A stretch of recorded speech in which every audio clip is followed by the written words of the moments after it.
Hello viewers, जय हिंद। आप सभी का पाथफाइंडर्स बाय अन अकेडमी पे स्वागत है। कोल्ड वॉर के समय आपको पता है किस तरीके का बाईपोलर वर्ल्ड ऑर्डर था। रशिया और अमेरिका के बीच में एक कांस्टेंट टेंशन बना रहता था। उसके बाद 1991 के सोवियत यूनियन कोलैप्स के बाद bipolar world order change to a unipolar world order. America की हेजेमनी दुनिया में स्टैब्लिश हुई। 2008 ग्लोबल फाइनेंशियल क्राइसिस के बाद से वेस्ट का डिक्लाइन स्टार्ट हुआ है और ब्रिक्स इकोनॉमी का राइज स्टार्ट हुआ है और एक मल्टीपोलर वर्ल्ड ऑर्डर में हम लोग एंटर किए हैं। लेकिन कोविड के बाद से, जब से रशिया यूक्रेन वॉर स्टार्ट हुआ है, ईरान इसराइल के बीच में टेंशन्स बढ़े हैं, उसके बाद से सैंक्शंस का दौर स्टार्ट हो चुका है। रशिया ईरान जैसे कंट्री पे कंप्लीट सैंक्शन लग चुका है। नॉर्थ कोरिया भी इसमें शामिल होता है। उसके बाद से वापस से ये कोल्ड वॉर पॉलिटिक्स सामने देखने को मिल रहा है। कोल्ड वॉर पॉलिटिक्स में सबसे स्ट्रॉन्गेस्ट पिलर था मिलिट्री अलायंस। क्योंकि आप देखिए, एक तरफ नाटो था जो अभी भी चला रहा है, दूसरी तरफ वॉर्सो पैक्ट था जो सोवियत यूनियन का एक मिलिट्री अलायंस था, नाटो के मॉडल के बेसिस पर बनाया गया था। ऑल्दो वॉर्सो पैक्ट तो इस समय एग्जिस्टेंस में नहीं है, उसको एबॉलिश कर दिया गया था। लेकिन अब वापस से रशिया किसी तरीके के मिलिट्री अलायंसेज में एंटर कर रहा है। उसी कॉन्टेक्स्ट में एक बड़ी खबर आ रही है कि रशिया और ईरान के बीच में एक 20 साल का डिफेंस टाई हुआ है। कुछ दिन पहले आपने देखा होगा, इसी तरीके का खबर रशिया और नॉर्थ कोरिया की तरफ से आया था और अब फाइनली ये खबर रशिया और ईरान की तरफ से आया है। Now if you connect the dots, which means Russia, Iran, north Korea और भी प्रोबेबली इस पर्टिकुलर मिलिट्री पार्टनरशिप में और भी कुछ कंट्रीज आने वाले समय में शामिल हो सकते हैं। तो ये जो अलायंस पॉलिटिक्स है, ये जो पावर पॉलिटिक्स है, जो कोल्ड वॉर का सबसे इंपॉर्टेंट फीचर था, और ये जो प्रॉक्सी वॉर है जिस तरीके से यूक्रेन में चल रहा है, ये बताता है कि दुनिया आने वाले समय में, द वर्ल्ड ऑर्डर, वो एक कोल्ड वॉर पॉलिटिक्स के बेसिस पे वापस से आने जा रहा है। इस नए कोल्ड वॉर में इंडिया के लिए बहुत अपॉर्चुनिटीज भी हैं, चैलेंजेस भी हैं। इन सभी चीज़ों को आज इस सेशन में हम लोग समझेंगे कि रशिया और ईरान का 20 ईयर डिफेंस पैक्ट में एंटर करना, what does this signify for the world and also how does it impact India. So students, आपको ये सेशन आई होप अच्छा लगे। बट न्यूज देखिए पहले क्या आ रहा है कि रशिया के प्रेसिडेंट व्लादिमीर पुतिन ने Iranian counter part Masoud Pezeshkian के साथ बातचीत किया है। दोनों के बीच में मिलिट्री टाइज को और ज़्यादा बढ़ाने की बातचीत हुई है, जिसमें सबसे इंपॉर्टेंट आउटकम जो इस मीटिंग का निकल के आ रहा है कि 20 ईयर स्ट्रैटेजिक पार्टनरशिप में दोनों कंट्री एंटर करने वाले हैं, जिसकी वजह से वेस्टर्न कंट्रीज के लिए आने वाले समय में चुनौती भी बढ़ सकती है। और अगर टाइमिंग देखिएगा तो ये 20 जनवरी डोनाल्ड ट्रंप के ओथ लेने के पहले ये सब चीजें हो रही हैं, विच मीन्स ये दोनों कंट्री एक तरीके से मैसेज देना चाहते हैं ट्रंप एडमिनिस्ट्रेशन के कि हम आपसे डरते नहीं हैं, हम आपसे बुली नहीं होंगे। अगर आप हमें इस तरीके से सैंक्शंस लगाएंगे तो हम आपस में कोऑपरेट करके आपने आपके इस सारे सैंक्शंस को बॉयकॉट कर सकते हैं या इररेलेवेंट बना सकते हैं।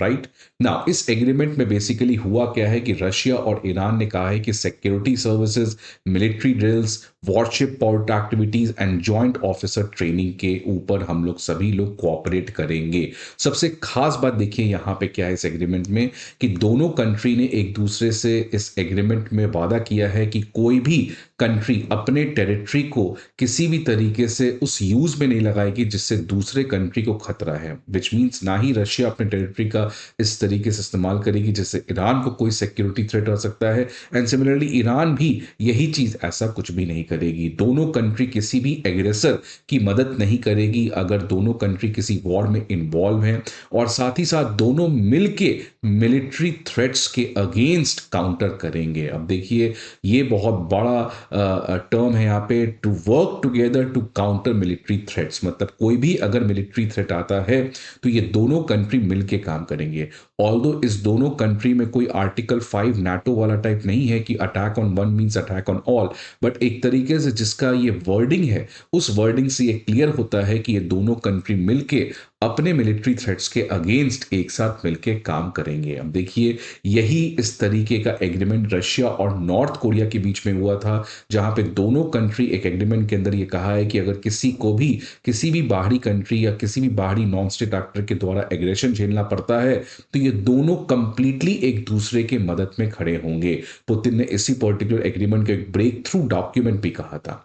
तो आप देखिए, जिस तरीके से रशिया पहले सोवियत यूनियन के थ्रू अमेरिका को बैलेंस करता था, अब किस तरीके से ये सभी चीज एशिया में हो रहा है। आपका नॉर्थ कोरिया आपका हो गया, ईरान हो गया, इन सभी के साथ मिलके एक तरीके से अमेरिका और वेस्ट के सैंक्शंस को इररेलेवेंट बनाना, और जिस तरीके से मिलिट्री अलायंसेस वापस से सामने आते हुए नजर आ रहे हैं, विच मींस कि वर्ल्ड ऑर्डर जो है, अगेन जैसा मैंने पहले भी कहा, कोल्ड वॉर पॉलिटिक्स पे आधार होने जा रहा है। इन सभी चीजों को जियो पॉलिटिकली एनालाइज करने का काम करेंगे स्टूडेंट्स। बड़ा आप सभी के लिए इंपॉर्टेंट इंफॉर्मेशन कि अनअकैडमी आईएएस आप सभी के जर्नी को आसान करने के लिए 3 बड़े अनाउंसमेंट लेके आया है। पहला, प्रीवियस ईयर क्वेश्चंस आपके एग्जाम में बहुत इंपॉर्टेंट होता है, because it is the only tool by which you can understand the demand the syllabus of the exam. इस डायनेमिक वर्ल्ड में अपने आप को अपडेट रखना, that is again quite challenging for any of the aspirant. उस चीज को again आसान करने के लिए अनअकैडमी आईएएस आप सभी के लिए करंट अफेयर्स मैगजीन का इनिशिएटिव स्टार्ट किया है। साथ ही साथ इस लंबे जर्नी में अगर आप अपने आप को एवेलुएट नहीं कर रहे हो कि whether you are heading in the right or wrong direction, then again that is a blunder. इसलिए प्रीलिम्स मॉक टेस्ट देना ये भी एक बहुत स्ट्रांग पिलर है आपके इस पर्टिकुलर जर्नी में। अब प्रॉब्लम क्या है कि इन तीनों चीज के लिए कोई भी अपडेटेड कंसाइज मटेरियल और अफोर्डेबल मटेरियल कहीं भी आपको ऑनलाइन स्पेस में नहीं मिलता है। अब इसी चीज को हल करने के लिए अनअकैडमी आईएएस ने 2025 में बड़ा इनिशिएटिव लॉन्च किया है कि आपको ये तीनों चीज, पीवाईक्यू, करंट अफेयर्स मैगजीन और prelims mock test, updated concise और फ्री फॉर्म में मिलेंगे। आपको कोई भी टेंशन लेने की जरूरत नहीं। You don't have to pay for anything for it. It's completely free of cost for all the aspirants who wants to upgrade their level of study. So आप हमारे डिस्क्रिप्शन बॉक्स में जा सकते हैं, इस पर्टिकुलर वीडियो के PDF को भी डाउनलोड कर सकते हैं, और तमाम इस तरीके के पीडीएफ आपको वहां पे देखने को मिलेंगे। So please don't waste your time, go to the description box and enjoy the process of learning. Now, ये जो रशिया और ईरान के बीच में जिस तरीके से रिलेशंस सिग्निफिकेंटली इंप्रूव हुए हैं पिछले कई सालों में, इसकी शुरुआत या इसका बेस्ट मोमेंट कब देखने को मिला था कि जब ईरान इजराइल के ऊपर रिटेलिएट करने जा रहा था, तो उसके एक दिन पहले रशिया के प्राइम मिनिस्टर ईरान गए थे। वहीं से क्लियर हो चुका था कि ईरान ने इतना बड़ा स्टेप जो लिया है इजराइल के अगेंस्ट अटैक करने का, तो कोई ना कोई इसको बैकिंग तो कर ही रहा था। तो ये क्लियर था कि रशिया को पहले से ईरान के लिए पूरा सपोर्ट था, और इसी की वजह से बहुत लोग ये भी कह रहे थे कि इजराइल ने जब काउंटर रिटेलिएट किया ईरान के ऊपर, तो कोई बहुत बड़ा काउंटर रिटेलिएशन नहीं था, बिकॉज रशिया ने ऑलरेडी एक रेड लाइन ड्रॉ कर रखा था कि अगर आप किसी तरीके से ईरान के अगेंस्ट कोई बहुत बड़ा अटैक करते हो, तो फिर हमें इन्वॉल्व होना पड़ेगा। इसके बाद आप देखिए, कॉन्स्टेंटली रशिया यूक्रेन वॉर में ईरानियन ड्रोन्स रशिया के साथ यूज किए गए थे यूक्रेन के अगेंस्ट, और रशिया जो है, आपको पता है कुछ साल पहले S-300 defence missile system already Iran को दे चुका है, और अब तो इनफैक्ट ये भी बात हो रही है कि रशिया S-400, जो इस समय सबसे sophisticated best air defence mechanism है, उसको भी ईरान को प्रोवाइड करने जा रहा है, जिसकी वजह से ईरान का इजराइल के अगेंस्ट डेटरेंस सिग्निफिकेंटली बढ़ जाएगा। लास्ट ईयर अक्टूबर में पहली बार सर्गियो लैवरोव ने इस बात की हिंट दी थी कि रशिया और ईरान के बीच में प्रोबेबली किसी तरीके का कॉम्प्रिहेंसिव ट्रीटी हो सकता है, जिसमें डिफेंस एक इंपॉर्टेंट पिलर होगा। और अब फाइनली इस तरीके का 20 साल का डिफेंस सिक्योरिटी पैक्ट इन दोनों कंट्री के बीच में साइन हुआ है। पेजेश्कियान पुतिन से जब मिले हैं मॉस्को में, तो इन दोनों कंट्री के बीच में न्यूक्लियर प्लांट एग्रीमेंट्स के बारे में भी बात हुआ है। अब क्या ये न्यूक्लियर प्लांट एग्रीमेंट्स का जो एग्रीमेंट है, इसमें क्या न्यूक्लियर एनर्जी के बारे में बात हुआ है, या किसी ना किसी तरीके से बिहाइंड द चैनल कोई न्यूक्लियर वेपन को बनाने का भी एग्रीमेंट हुआ है? ये भी प्रोबेबली है, बिकॉज आपको पता है कि रशिया जो है वो दुनिया का सबसे स्ट्रॉन्गेस्ट न्यूक्लियर पावर्ड कंट्री है, और पहले भी एक्विजिशन लगाया गया है कि Russia might be supporting Iran to develop its own nuclear weapon, क्योंकि इजराइल को भी अमेरिका ने सपोर्ट किया था। तो ये भी बहुत ज़्यादा वेस्ट के लिए एक शॉकिंग है कि किस तरीके का न्यूक्लियर एग्रीमेंट यहाँ पे होते हुए नजर आ रहा है। अब वर्ल्ड ऑर्डर के लिए कैसे इम्पैक्ट करता है ये तो आप समझ ही चुके हैं। मैंने पहले भी कहा कोल्ड वॉर पॉलिटिक्स एक तरीके से वापस सामने हुए आते नजर आ रहा है। अगर इंडिया के लिए खास बात करें तो इंडिया के लिए ये जो भी डेवलपमेंट हो रहा है ये अच्छी हो रही है। इनफैक्ट अगर आप देखिएगा लास्ट ईयर रशिया और ईरान जब दोनों लास्ट टाइम मिले थे कुछ लास्ट ईयर, तो दोनों ने मिलकर बात किया था कि इंडिया के ऊपर कैसे फोकस किया जाए। बिकॉज देखिए रशिया के ऊपर अमेरिका का वेस्ट का सैंक्शन है, ईरान के ऊपर भी कंप्लीट सैंक्शन है। अब ये दोनों चाइना के साथ रिलेशन को बढ़ाए हैं, बट चाइना आपको पता है कि चाइना के साथ जो हिस्टोरिकल रिलेशनशिप दोनों का नहीं रहा है। और चाइना इन द फैक्ट उसके साथ इन दोनों कंट्री का आज रिलेशन जो बना है वो एक कंपल्शन का रिलेशन है, राइट। और साथ ही साथ वो चाइना के ऊपर ज्यादा डिपेंड भी नहीं रह सकते हैं, इसीलिए इंडिया के साथ रिलेशन को भी ये लोग बहुत तेज रेट से बनाना चाहते हैं, राइट। इसी कॉन्टेक्स्ट में आप देखिए ईरान के टॉप डिप्लोमेट दिल्ली विजिट किए लास्ट ईयर दिसंबर में, और दोनों के बीच में आपका पता है कि चाबहार एग्रीमेंट और बहुत सारे एग्रीमेंट के ऊपर बात हुई। तो इंडिया ईरान रिलेशंस में भी एक जंप देखने को मिल रहे हैं। ऑलरेडी इंडिया रशिया का रिलेशंस तो काफी अच्छा है। अब इसी के बीच में आपको पता है कि रशिया जो चाइना के ऊपर बहुत ज्यादा निर्भर करता था, देखिए चाइना ने रशिया के साथ क्या किया। चाइना आपको पता है आज ही सुबह मैंने वीडियो में कवर किया इसको कि कैसे टर्की में वो रेल इंफ्रास्ट्रक्चर बना के रशिया को ही बाईपास करना चाह रहा है। बिकॉज चाइना देखिए चाइना का अपना क्लियर कट एजेंडा है, उसको आज अमेरिका को चैलेंज करना है, उसको अपने इकोनॉमी को एक नेक्स्ट लेवल पे ले जाना है। उसके लिए वो किसी से ना ही वो रशिया से प्यार मोहब्बत करता है ना ही वो उसको जिससे भी फायदा हो। इसलिए ये रशिया और ईरान भी चाइना के ऊपर बहुत ज्यादा निर्भर नहीं रह सकते हैं, और इंडिया भी नहीं चाहता है कि ये दोनों कंट्री चाइना के ऊपर ज्यादा निर्भर रहे। इसलिए इंडिया भी रशिया के साथ तो ऑलरेडी हमारा दोस्ती अच्छा था, ईरान के साथ अब हमने एक नए दोस्ती की स्टार्ट की है। और जिस तरीके से आपको पता है कि अफगानिस्तान में तालिबान का पाकिस्तान के साथ रिलेशन खराब हो रहा है, तो इसलिए अगर हम कैसे किसी तरीके से ईरान और तालिबान दोनों के साथ अपने रिलेशन को बढ़ा ले, तो ये पाकिस्तान के लिए इंडिया की इक्विवेलेंट एक 3 फ्रंट वॉर वाली समस्या आपको आने वाले समय में हो सकती है।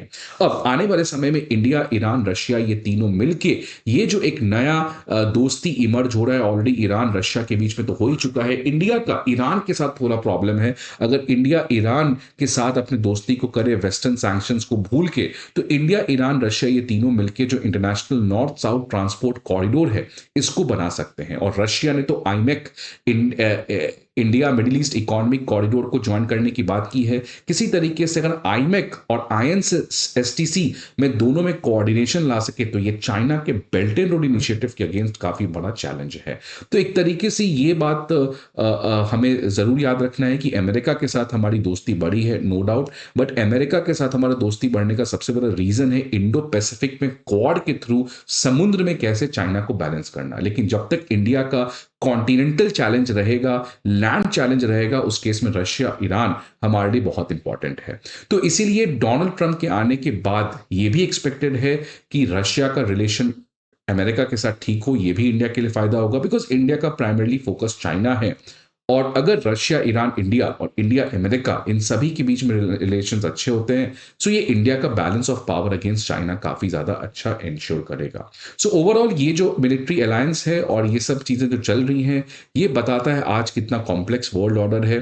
फ्यूचर में जियो पॉलिटिक्स बहुत कंटेस्टेड चीज रहेगा, no doubt. Let us see what the things evolves, but India अभी इस समय अपने इस कार्ड्स को काफी स्मार्टली खेल रहा है। इनफैक्ट देखिए हमने नॉर्थ कोरिया के साथ भी एक प्रैग्मेटिक पॉलिसी के अंदर अब बातचीत को धीरे धीरे लेवल पे स्टार्ट, छोटे लेवल पे स्टार्ट किया है। बट ये बताता है कि India, North Korea, Iran, Russia, इन सभी के साथ भी बातचीत करके हम चाइना के इन्फ्लुएंस को इस पर्टिकुलर एरिया में भी कम करने का प्रयास कर रहे हैं। आपके क्या व्यूज हैं इस पर्टिकुलर डेवलपमेंट के बारे में, please let us know in the comment box. I hope आपको ये वीडियो अच्छा